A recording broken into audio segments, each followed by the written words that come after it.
Britain, post-war recovery and social transformation. Highlight: the welfare state.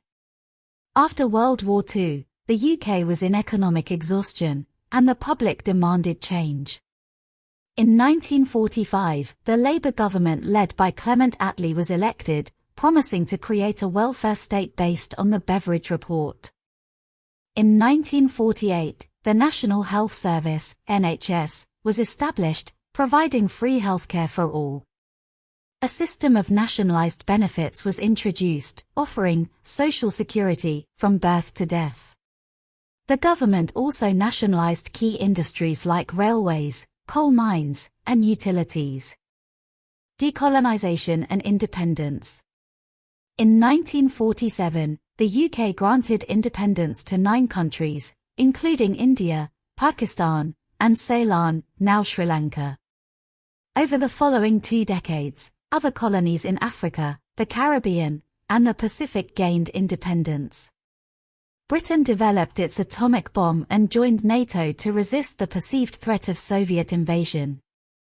1950s prosperity and Macmillan's wind of change.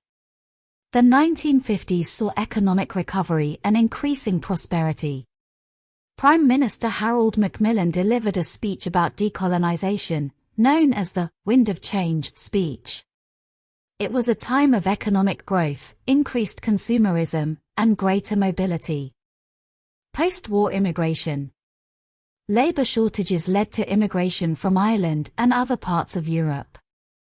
In 1948, people from the West Indies were invited to work in the UK. Throughout the 1950s, immigration was encouraged for economic reasons. People from the West Indies, India, Pakistan, and later Bangladesh came to work and settle in Britain. Social change in the 1960s. The 1960s brought significant social change, often referred to as the swinging 60s. British fashion, cinema, and music, including the Beatles and the Rolling Stones, gained global popularity. Social laws were liberalised, such as those related to divorce and abortion. The position of women in the workplace improved, with legislation on equal pay and anti-discrimination. Technological progress. The 1960s saw technological advancements, including the development of Concorde, a supersonic commercial airliner. New architectural styles, like high-rises and the use of concrete and steel, became prevalent. Immigration restrictions. In the late 1960s, the UK enacted immigration restrictions, requiring stronger connections to Britain for immigrants. These laws reduced immigration from the West Indies, India, Pakistan, and Bangladesh. In the early 1970s, the UK admitted 28,000 people of Indian origin who had been expelled from Uganda. The welfare state. Although the UK had won the war, the country was exhausted economically and the people wanted change. During the war, there had been significant reforms to the education system and people now looked for wider social reforms. In 1945 the British people elected a Labour government. The new Prime Minister was Clement Attlee, who promised to introduce the welfare state outlined in the Beveridge Report. In 1948, Aneurin Bevan, the Minister for Health, led the establishment of the National Health Service, NHS, which guaranteed a minimum standard of healthcare for all, free at the point of use. A national system of benefits was also introduced to provide social security, so that the population would be protected from the cradle to the grave. The government took into public ownership, nationalised, the railways, coal mines and gas, water and electricity supplies. Another aspect of change was self-government for former colonies. In 1947, independence was granted to 9 countries, including India, Pakistan and Ceylon, now Sri Lanka. Other colonies in Africa, the Caribbean and the Pacific achieved independence over the next 20 years.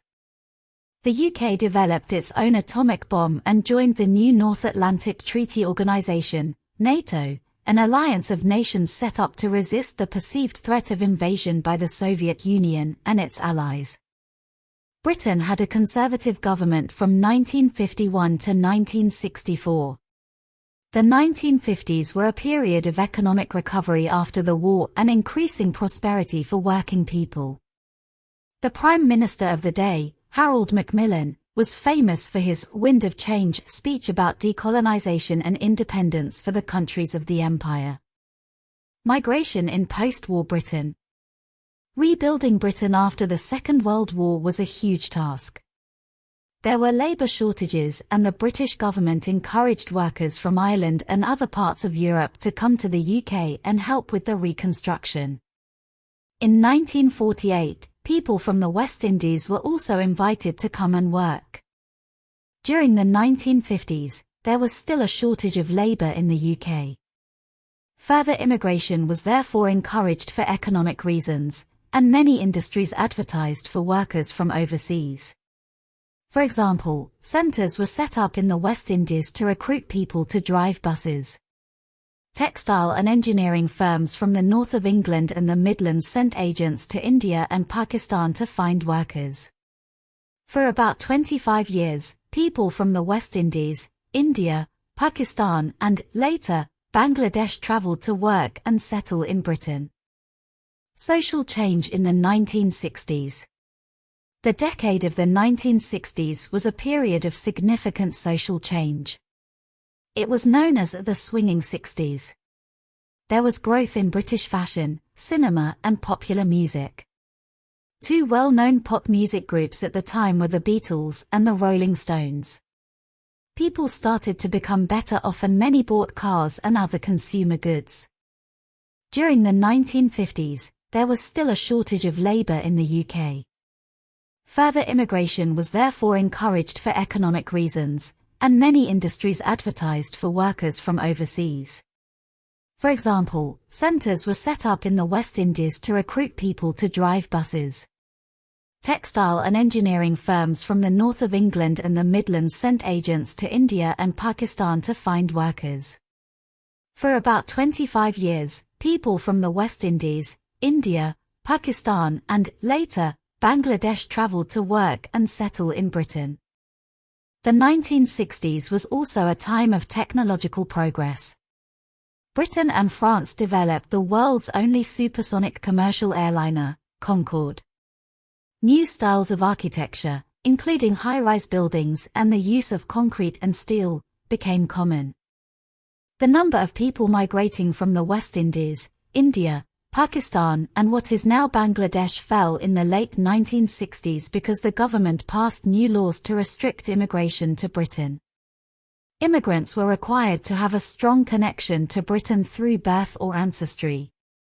Even so, during the early 1970s, Britain admitted 28,000 people of Indian origin who had been forced to leave Uganda.